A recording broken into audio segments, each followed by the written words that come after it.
When is it not too early to start talking about bubble wrapping certain players on the Golden State Warriors? That's a topic for debate among many on today's show. You are Locked On Warriors, your daily Golden State Warriors podcast. What are they going to say now? Part of the Locked On Podcast Network, your team every day.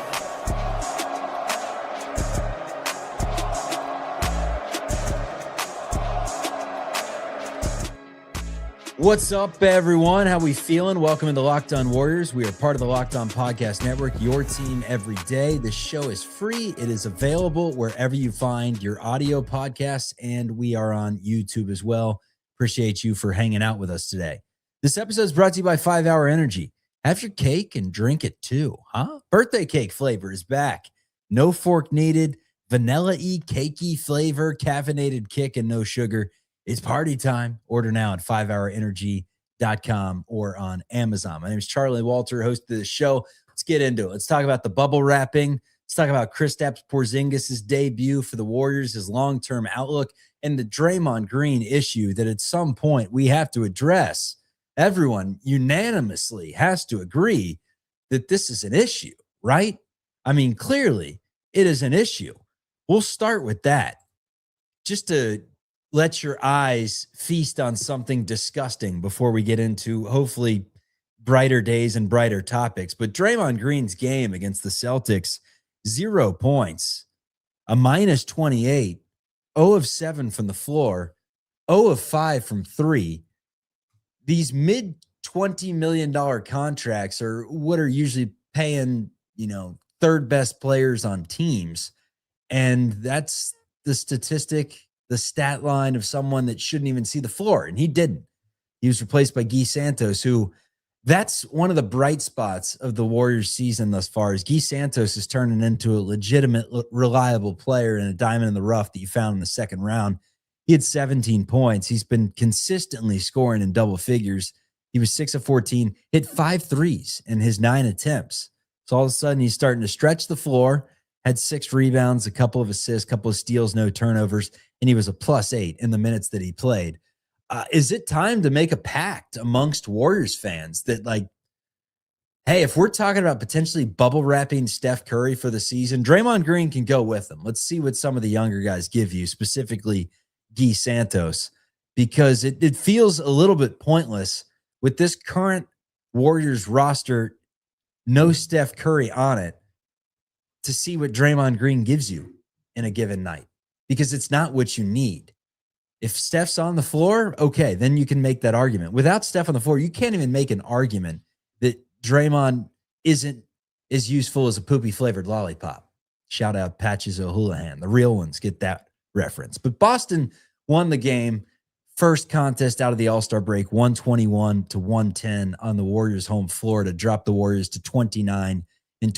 And it got me thinking, what would it take for the Warriors to truly make a decision to shut down Steph Curry for the season? How long would it take? How many losses would it be? How bad would the knee be aching for that to happen? Because the diagnosis right now is runner's knee. There's no structural damage. It's just a dude that has worked his ass off for how many years in the NBA at this point? 17 years in the NBA, has worked his tail off and is feeling the pain from it. Little overusage injury, which you can't really help. There's nothing you can really do about it. You play through the pain. You hope that the pain comes and goes. You take some shots or you retire. Those are the things that, come into play when those reoccurring injuries happen. And it has not gotten to the point where it's reoccurring. This is really the first we've heard of Steph's knee. It's been other things, quad contusions, hamstrings. The knee hasn't been a big variable throughout the years, but it's one right now. And with the Warriors schedule coming up that reads as such, next 5 games, which Curry will likely miss all 5, will be reevaluated now 9 days from now. It's the Nuggets, it's at the Pelicans, it's at Memphis, it's the Los Angeles Lakers, and it's the LA Clippers. How many of those games would the Warriors need to lose and Steph Curry's knee simultaneously not be healing quickly for you as a fan to say, you know what, I think it's best to just shut him down. I'm not talking from the Warriors perspective. I'm talking you, the viewer, the listener, as a fan. Nuggets, Pelicans, Grizzlies, Lakers, Clippers. If you lost 4 of those games and dropped below 500, would it be time? At that point, would you say, you know what, the inevitable is the inevitable? Because you look at this roster, even with Steph Curry, this team a couple weeks ago was not able to beat Dallas. Dallas stinks. They're not good at all. The Warriors, without Jimmy Butler, are not good. Without Steph Curry and Jimmy Butler, they stink. They're worse than the Dallas Mavericks. They're one of the worst teams in the association right now, and rightfully so. Go through any team in the NBA. Let's go over to Denver and take away Jamal Murray and Jokic. They're not going to be good. Go over to Cleveland and take away Mitchell and Harden. They're not going to be good. Go over to Phoenix. We've already seen them without Devin Booker. They weren't good. Imagine taking away Dylan Brooks as well. They'd be awful. You can't just take away 2 members of your team that also happen to be the highest paid players on your team, making approximately over half your salary cap, and expect to win basketball games. It's just not going to happen. And that's the position that we all need to come to realize that the Warriors are in. Now we can go after Joe, we can go after Mike, we can go after Steve, we can go after the big wigs that make a lot more money than all of us for decisions that have got us here. But really the only decisions that have got us here are untimely injuries. I mean, sure, I guess you can point to Jimmy's age, but it's an ACL injury. It can happen to anyone at any time, anywhere. Steph Curry's runner's knee, sure, you could point to age, but you weren't going to not extend Steph Curry last summer. So there's not much you can do in this situation. Now you can look back at years past in the draft and say, man, I wish Moses Moody could give you more than 11 points in a game where you're desperately, desperately looking for someone to give you a basket other than DeAnthony Melton. I think you're looking at Brandon Podziemski and saying, man, maybe we should have included him in that deal to get Lauri Markkanen. And granted, the draft picks would probably be gone, but Kuminga would be gone regardless, and Moody and Podziemski aren't getting the job done. But that's water under the boat. That's a conversation for a different day. And unfortunately, we don't have 2020 vision from the past. Unfortunately, we also don't have one of those time machines. I wish we did, but we don't. DeAnthony Melton has to be a big talking point of this season thus far. I mean, you would hope that he could be someone that you fit in for the near term, immediate, mid-range future. I mean, I'm talking next few years. He's good. 18 points on 7 of 13, 2 of 6 from 3. Really one of the only Warriors that it feels like can create when he's on the floor. I mean, if you're throwing out a lineup of Draymond Green, DeAnthony Melton, Moses Moody, who at this point we know what he is. He's more catch and shoot, can attack with some space. But for the most part, Moses Moody's not blown by anyone. He's not making any incredible moves unless he's pump faking and going baseline or something along those lines. But aside from that, Moses is really a catch and shoot player. I mean, 7 of his 9 attempts, I should say, were from 3. Kind of tells you what you need to know about him. And then Podziemski only had 8 attempts in the game. And I know there's equal amount of Warriors fans that have the angry discourse when they see Brandon Podziemski taking 16 shots in a game where Steph Curry's typically there. But you need more. You need more than 8 shots. You need more shots from Podziemski than Peyton's taking. You need more shots from Podziemski than Will Richards taking. You need more shots from Podziemski than, frankly, probably Guy Santos is taking. He has not been giving that to you. I honestly, even though he hasn't had a bad season by any means, and he's been pretty consistent throughout based on the numbers, the eye test tells me that Brandon Podziemski hasn't really improved from last year, and he's one of my most disappointing players on this year's team, fair or not, because for his age, for where he was drafted, for the amount of money he's making, he's a fine, better than fine, good basketball player. But again, I remember I had fallen. I couldn't get up. Help. I've fallen for Brandon Podziemski, and as of right now, I haven't really fallen for his game. In fact, I haven't fallen for that trick that he has every once in a while where he goes off for 20 and you're like, all right, Pods, hitting that baseline J, that turnaround, he's back. I have not fallen for that this season because there have not been 3 games in a row, I'm pretty sure. 3 games in a row where he's shown the capabilities of being that dude. Can he be glue? Yes, but unfortunately, glue really only works on a team that has the scissors, the yarn, and all the other ingredients to making arts and crafts. Otherwise, glue is worthless. It's just stuff that, especially if it's the liquid kind and not the gel or not the stick, the liquid kind. I always hated the liquid kind growing up in middle school. You had to have a glue stick. Anyways, enough about glue sticks and the liquid gel. This show's not brought to you by Elmer's. You're about to find out who this show's brought to you by. When we return, we'll talk about Kristaps Porzingis' debut. A lot to be excited about. But again, what's the plan with Porzingis? Let's debate. Destroy Jimmy and Domino's. I know Jimmy drinks great wine. All right, today's episode is brought to you by 5 Hour Energy. I've always been a big fan of 5 Hour Energy, particularly when I just need a boost late in the day, when I'm out on the golf course, whatever. 5 Hour Energy just gets the job done. Reasons why I really, really like it is because that's not the right read there. But anyways, we don't need reads for 5 Hour Energy. It's fruity. They got a bunch of different flavors. It packs a caffeine kick on the spot. It's just a little shot. 5hourenergy.com is where you can go to find more information about it. A little shot changes your day. It's as simple as that. Back in the day, I used to work in Dothan, Alabama. Shout out Dothan, Alabama. And coming from my hometown, I had to drive like 12 hours down there when I'd come home for the holidays, whatever. 5 Hour Energy was truly my best friend. It made sure that I'm here with you to this day because that was a brutal drive. Anything over 7 is brutal. 5hourenergy.com.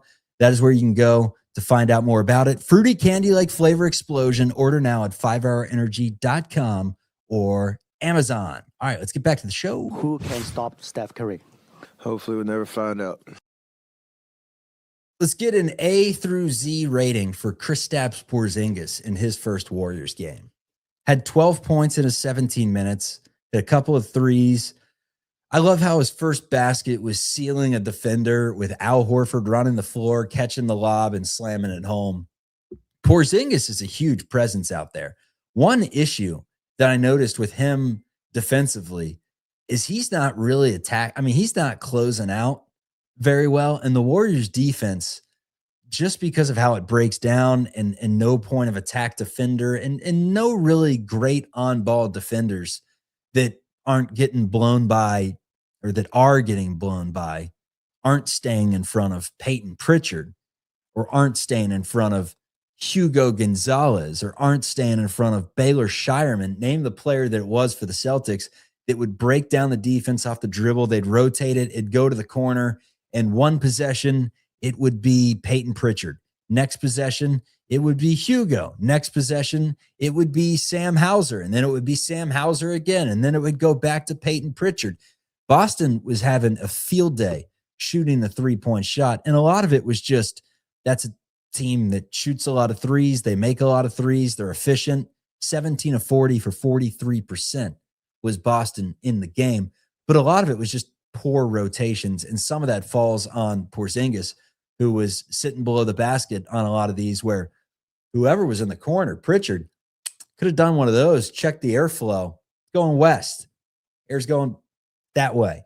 Literally had all day. And that's something that scares me a little bit when he's on the floor at the same time as like Al and Gee. Do you have enough speed out there to keep up? That is one of the Warriors' truly strange issues that this team has. The fact that they don't really have, they now have some size with Porzingis, but they don't really have anyone. They had him in Jonathan Kuminga to a certain degree. And especially at the beginning of the season when he was playing facilitator mode and really he never wasn't not playing facilitator mode, was not playing facilitator mode. It was more so just didn't really have the opportunities, got hurt, whatever. But aside from that, you really don't have a single player on your team that athletically, with their speed and stride, can break down a defense, truly. I mean, it's very rarely Pods. It's definitely not Moody. It's definitely not Will Richard. It's definitely not Peyton. It ain't Hal. It ain't Al. It ain't Kristaps. Maybe Spencer. Melton, that's it. You got like 2 guys on your team that can do that at this point. Shooting wise, you're decent. You chuck up a lot of threes. I mean, when you're taking 15 more threes than Boston, what does that tell you?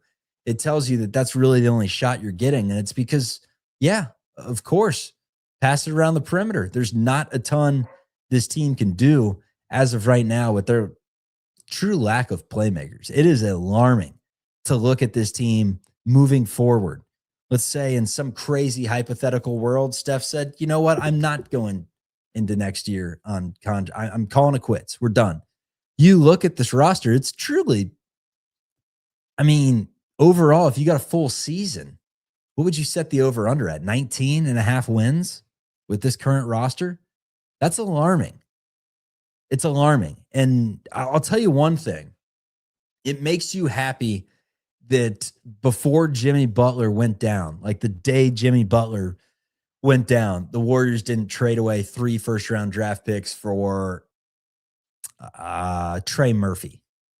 Imagine not having any draft capital, having Trey Murphy instead of Kristaps Porzingis, and that's it.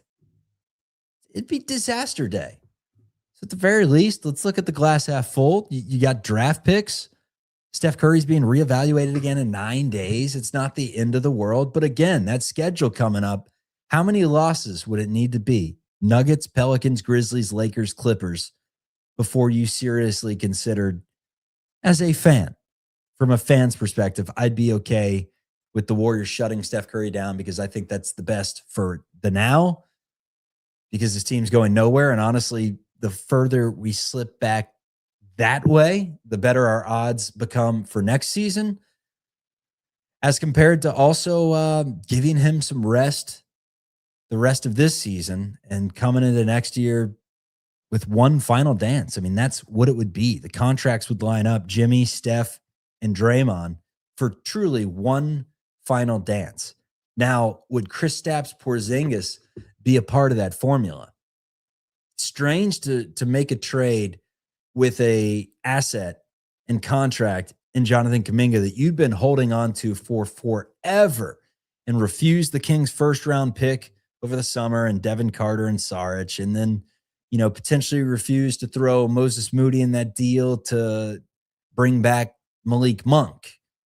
Grayson Allen didn't want to do that deal. Any other deals that were on the table, you didn't want to do them because you've kept Kuminga or had kept Kuminga for that entire time. And it just makes you wonder how we got to this point where we are discussing whether the asset that went out, Kuminga, brought in a player that essentially is just getting some run, I guess a tryout for his next team, whether that be the Warriors or not, on a team that's truly going nowhere. Because if he doesn't play a game with Steph Curry, even if he's mostly healthy to end the season, you can't really base it on facts that those two are going to work well together.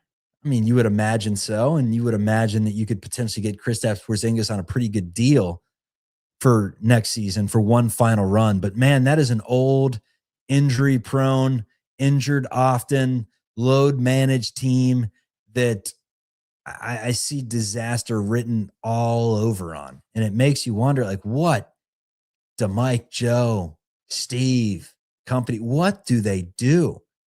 And I guess the big question that comes up for me is Draymond Green is clearly going to opt into his contract next season, right? Now, he always says how he cares about the Warriors and he wants what's best for them. And he even mentioned, if I'm traded and that's what's best for the organization, I'd be at peace with it. You wonder if there's any part of him that says, you know what?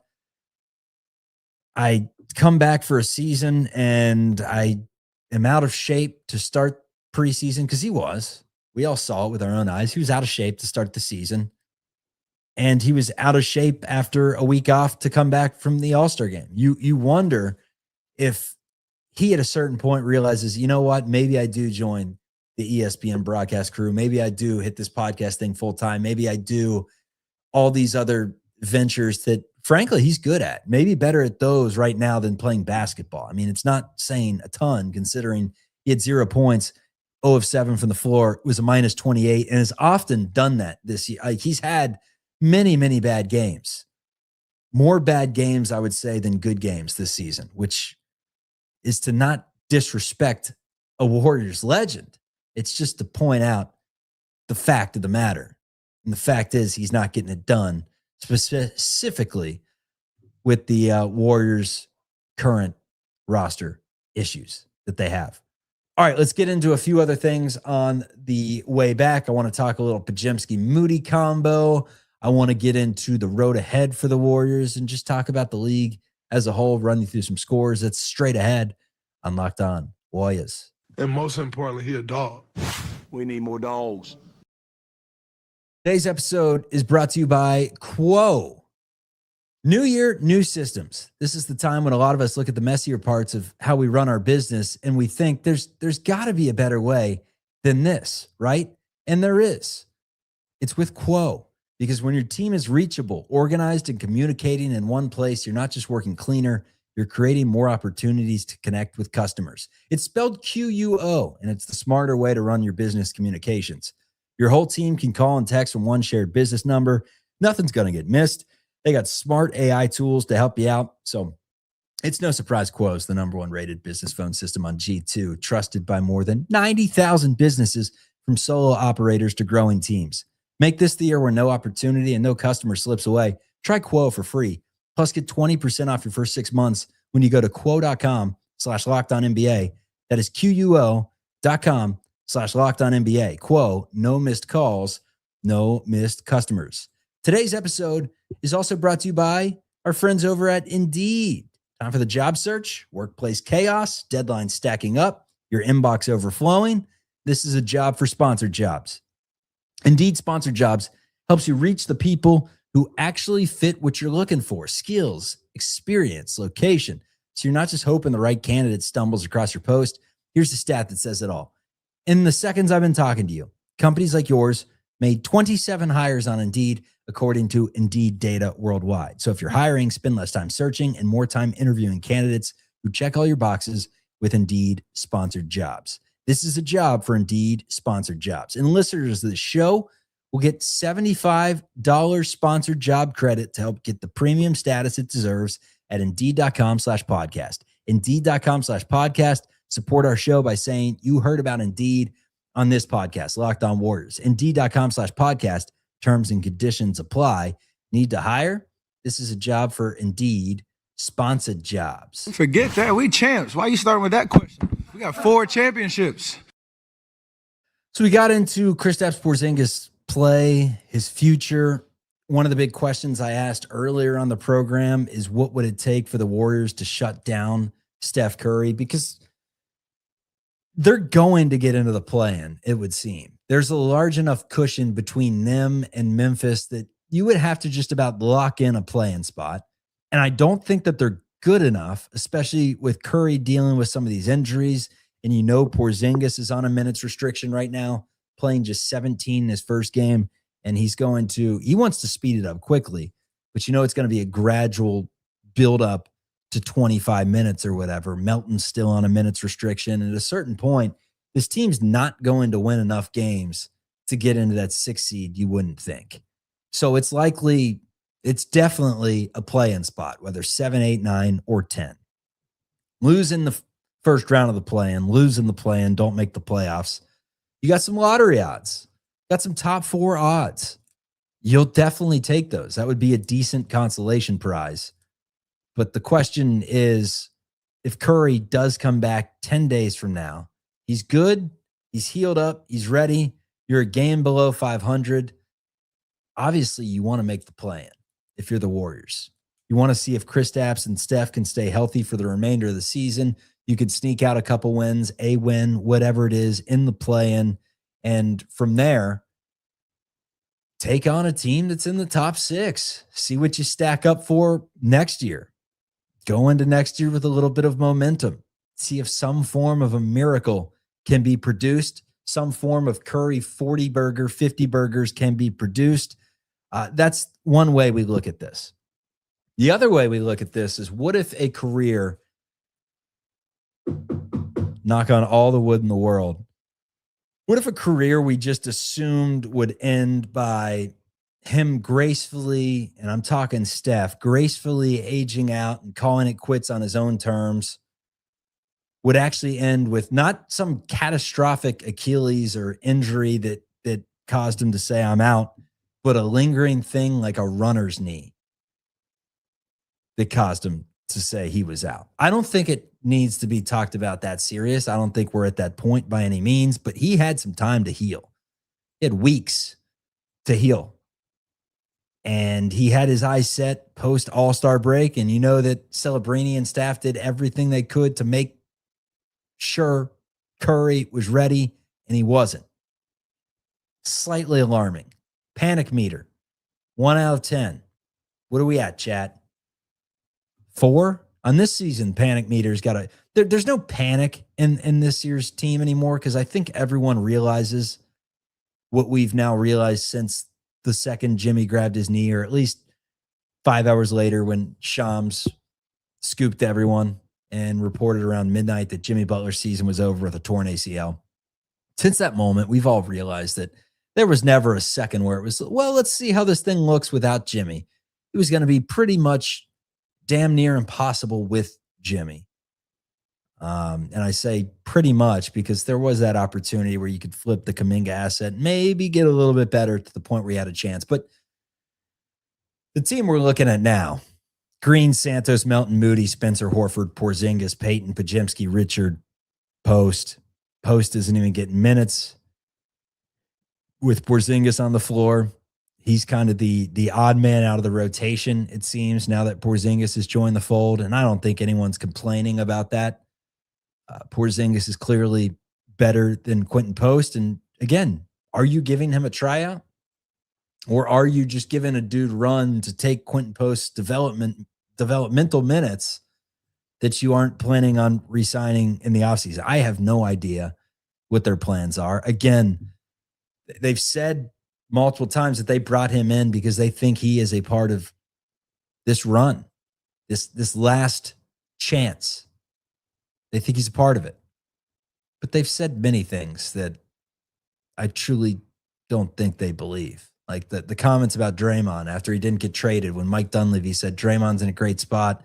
We're in a great spot with Draymond. That just could not be further from the truth. They're clearly not in a great spot with Draymond right now. It's just because he doesn't fit anything they're trying to do. They need a two-way player, even if it's just Najee Marshall, who is, I am sure, 1/10 the cost of Draymond Green.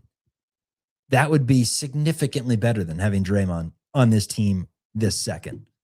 Make the argument when and if Steph Curry returns that you now all of a sudden, with his connection with Steph and the defensive capabilities that he provides come postseason time, that it would be Draymond. But as of this current moment, the proof has been in the pudding for a while that he is just not getting the job done. Spinsanity has been kind of put to a halt for now. He had 5 points in his 27 minutes, but you can't bank on Pat Spencer going nuclear to beat the Boston Celtics, especially in a game where the Celtics shot well and Jaylen Brown was just unbelievable. He had 23, 15, and 13. There's a Boston team that didn't panic. They got rid of the contracts like Drew Holiday, and they flipped Anthony Simons for Vucevic, brought in a big. That's who Drew went out the door for. They got rid of Porzingis, obviously, and they let Al Horford walk, and they have just not missed a beat. A very good team, 36-19, that is likely going to be significantly better, or at least marginally better, when and if, and I should say just when, Jason Tatum returns this season. So it's crazy to think that the 2022 title, Warriors beat the Celtics. Both of those teams appeared to be in such great spots for the next 5-6 years. The Warriors lock up Jordan Poole and Andrew Wiggins, put about $60 million or more, 64 and some change, something like that, into both those players. They have Klay Thompson on contract. They have Draymond under contract. They have Curry under contract. They have 3 lottery picks in Wiseman, Moody, and Kuminga that are all not even old enough to drink a beer, not even close. They were like 19 at that point. You're feeling great. Celtics were feeling great about their next 4 or 5 years. Warriors were feeling great about their next 4 or 5 years. Celtics have an Achilles injury to Jason Tatum year after winning an NBA championship. And it didn't matter. They are still doing this thing. Warriors, on the other hand, aren't in the greatest spot right now. Just makes us shrug our shoulders and say, what the hell happened? Life was supposed to be good in 2026. Heck, in 2025, we thought life was going to be good in 2026, but life changes in a hurry. And again, I advise everyone to remember before we start talking too much about roster construction, this roster construction, that this roster was constructed to have Steph Curry and Jimmy Butler. Take away both those dudes, go around the association and take away the top 2 players from any team. They're going to stink, but it is slightly alarming with how this team has stunk, specifically in some of the games that there was no Jimmy, but Steph played. The team just didn't really look good. And that's slightly alarming because, look, I'm watching Wizards games here and there, and I'm like, okay, I can see what they got working with Trey Johnson, and you'll get the Bub Carrington game. And, you know, you got some dudes that are like 19, 20, Alex Sarr. They're terrible. They lose almost every game, but you see some things. Charlotte, you see them growing in front of your eyes. The Clippers, we thought were 1,000% dead, and here comes Kawhi leading them back from the abyss, and they're actually decent, probably better than the Warriors at this point. You see young players like Kasparis on Miami have a big game, and Will Riley on Washington have a big game, and then you just go up and down the Warriors roster. Like, I equate this back to the rookie cards.